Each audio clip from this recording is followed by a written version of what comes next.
Today, our gospel presents us with two images: the image of the narrow gate and the locked door. So I think it'd be good for us to reflect and spend some time trying to discern the meaning of these two images.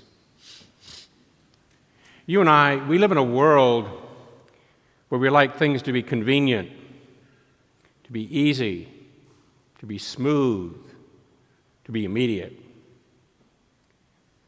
Most of us don't like anything that is narrow, restrictive, confining. For example, I do not like the narrow seats on an airplane. Nor do I like the narrow aisles in a store, let alone a narrow roadway that you're afraid that you're going to sideswipe by someone coming in the opposite direction. I imagine many of us have had that experience driving on I-75, 3 lanes, sometimes maybe 4 lanes, moving really nice, and all of a sudden we see that orange sign up ahead. We got to merge into one lane. And I can't imagine any of us going, "Oh, I'm so happy to see that sign. I've been waiting for us to slow down and come to a stop on the highway." Even yesterday, it happened to me while I was shopping. Shopping is not one of my favorite things to do.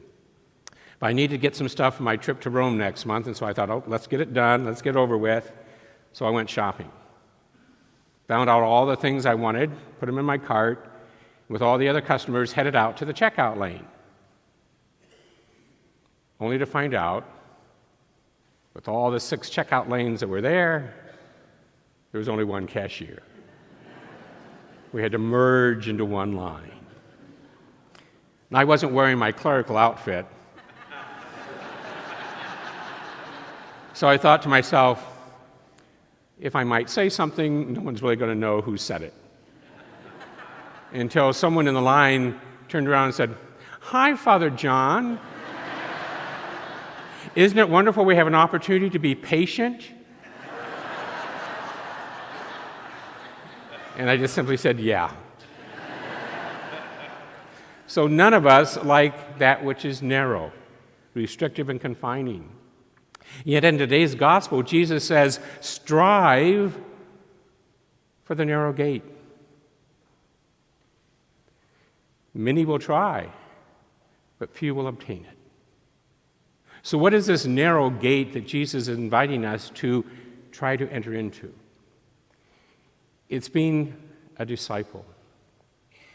Being a disciple takes effort. It takes work.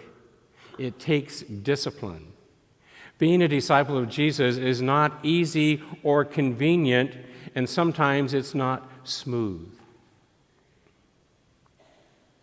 Being a disciple of Jesus means that you and I need to discipline ourselves in fostering a daily prayer life. And many of us know that's not easy. We'll be good for a couple of days, maybe even a couple of weeks, and then all of a sudden we start to lax, fall off, become too busy. But it's through that narrow gate of discipline and consistency in our prayer life that you and I can develop a relationship with the Lord. Entering through that narrow gate also means that you and I need to spend our life as disciples responding to the needs of others, helping them as best we can with our talents and our abilities.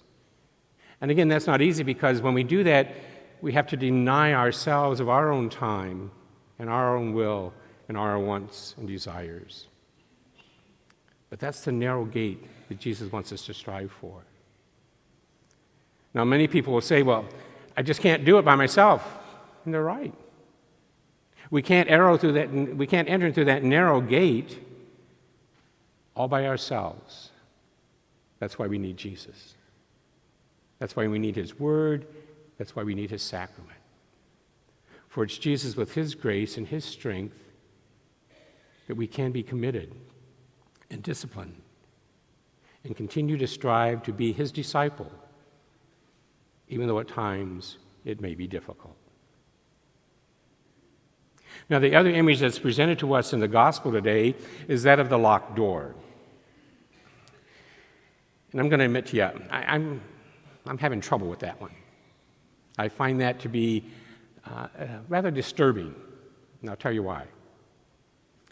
Many times in the Gospels, when you and I hear stories and parables, oftentimes we attribute the main character or the main idea to God or to Jesus. For example, in the story of the prodigal son, the one son who runs away and spends all his father's inheritance, the other son who's there but doesn't like being there. And the main character is that father, that forgiving father, that reconciling father. And we see in that image of that father what God is like to us. We have lots of stories when Jesus talks about shepherds and how they care for their sheep, how they nourish them, watch over them, protect them, and heal them when they're hurt. And we attribute those attributes of a shepherd to Jesus himself, the good shepherd. Or think of the person that lost that coin and rejoices when they find that which was lost. We somehow believe that that's how God reacts when he finds us and takes us out of our sinfulness as we walk away from him. So with those images in mind, when we have today's image of the locked door, I have a very hard time thinking it is Jesus who's locking the door, shutting the door, that you and I can't get in. I just can't believe that God acts that way, that God is that way. And so all week long I was trying to think, okay, if that's not what it means, what's that locked door all about? And then it dawned on me that I remember seeing a picture a long time ago by William Holman Hunt called The Light of Christ. Now, maybe you won't recognize it by the title, but as I describe the painting, you're going to say, oh yeah, I remember that. The artist painted a picture of Jesus standing before a doorway, knocking on the door. And the fascinating thing about the door is there is no handle on the front. It has to be open from within. And as I reflected upon that picture of Jesus knocking on the door and the image of our gospel today of the locked door, I kept on thinking the subject of that little image is not God, but us. We're the ones who have locked the door. And God is coming to us saying, open the door for us, the Father, Son, and the Spirit. And at times you and I can say, I don't know who you are. Now, I'm sure none of us are going to stand up and raise our hands and say, yep, that's me. We're not going to be that honest. But don't we do it sometimes? When you and I hang on to anger and to resentment, unwilling to reconcile and forgive, when you and I finding ourselves doing that, aren't we locking the door of our hearts to the grace and the power of Jesus? What about the times when you and I participate in gossip? And gossip is never positive. By its very definition, gossip is negative. It's bringing people down. When you and I find ourselves participating in that, saying it ourselves or listening to gossip, aren't we locking the door of our heart and not letting Jesus enter in with his grace?